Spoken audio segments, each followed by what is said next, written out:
Hello, welcome to EdinburghTV and this week's Walk and Talk we have Robbie Mutch. Robbie, thanks for taking the time to chat to us. Yeah, no worries. But we'll start from the start. You're not from here, from the northeast. You've left at 10:30 to be here today. I left at 10:30 to get in for 1:30, so yeah, it's a bit of a trek, but yeah, no, it's good. I've enjoyed it this season, so it's been worth it.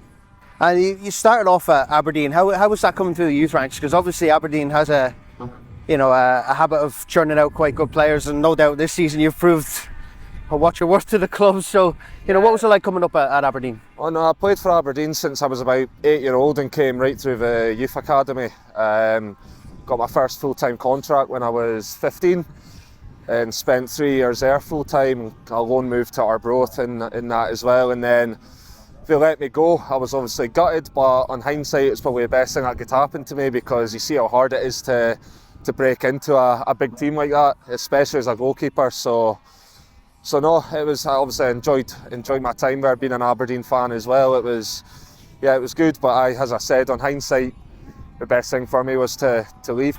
But at that time, in the media it's been publicised quite a bit in the last 5 or 10 years that being a youth player and being released is quite tough mentally. It's quite really, it can be quite tough to deal with.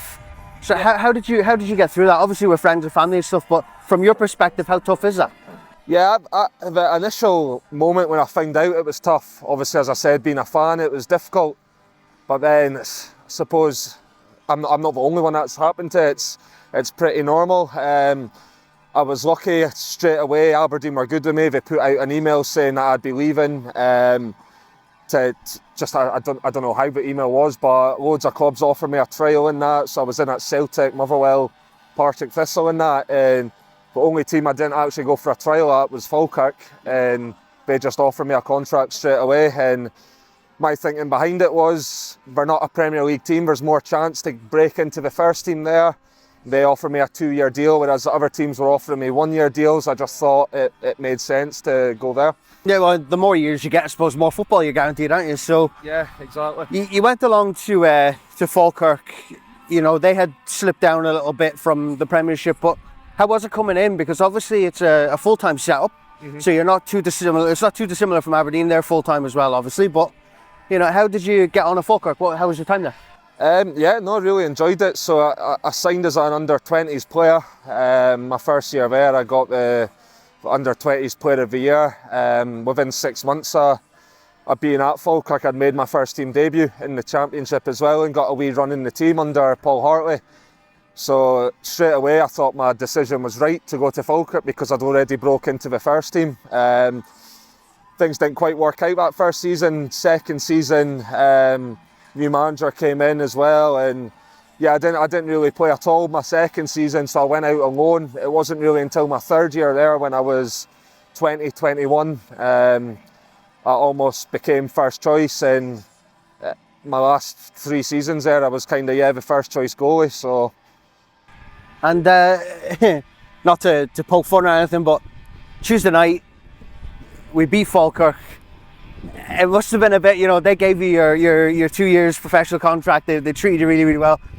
How was it to win at Falkirk Stadium, knowing that this year we've not really had, the luck against Falkirk? Well, yeah, 5 years there, and I met so many good people behind the scenes in that. I mean, the players as well I played with, made pals for life, players wise and staff wise. I've raked up a fair bit of abuse for the Falkirk games this season. 4 games against them, so it was nice to be in front of the stand where all the Falkirk fans were on Tuesday night, and just turn around and give them a nice wee smile after the game. It was a good feeling, I must admit. So, I mean, you're only 24, you've still got such a lengthy career, fingers crossed, ahead of you. Your time at Edinburgh, you came in, what was it that brought you here? What was it that convinced you? Obviously, Alan Mabry's been at Falkirk before. Was it Alan that kind of nudged you in that direction? The manager was the 20s manager at Falkirk. He was the one who actually signed me at Falkirk, and Curzo was captain the day I made my debut for Falkirk. So it was people I already knew. I knew what I'd get from them in that. I had offers closer to home, but I felt as if this was the best one, knowing the backroom staff and that. And yeah, just the way he sold it to me was, I wanted to come down and give it a shot, albeit I wasn't expecting to get in the team straight away. Big Sam done well by all accounts at pre-season, the Betfred games. The manager told me that. I ended up signing on the Tuesday before the first league game of the season, and he put me straight in, and I've been lucky enough to have played every game now this season, and I've had to play well because he's a very good goalie, so he's been pushing me all the way, and we've got a good group of goalkeepers here. Everyone's really close, obviously the young ones as well, and Jama, the goalie coach. It's a nice, easy group to work with, and no, I've really enjoyed it this season. And have you got a favourite save of the season so far? Favourite save? Well, I mean, probably the penalty save here against Alloa when we came for 3-0 down and won 4-3. We scored to make it 3-2 Alloa. They went up the other end and got a penalty. I saved the penalty, and then obviously we went on in and completed the comeback and won. So in terms of importance, I think that was probably one of the most important ones this season. Well, Robbie, it's been an absolute pleasure having you on. Thanks for taking the time to, yeah, no worries, to do I that. appreciate it. And we'll see you at the next one. Oh, good timing. Finished just in time. Blooper reel. That's going in, isn't it? That's going in.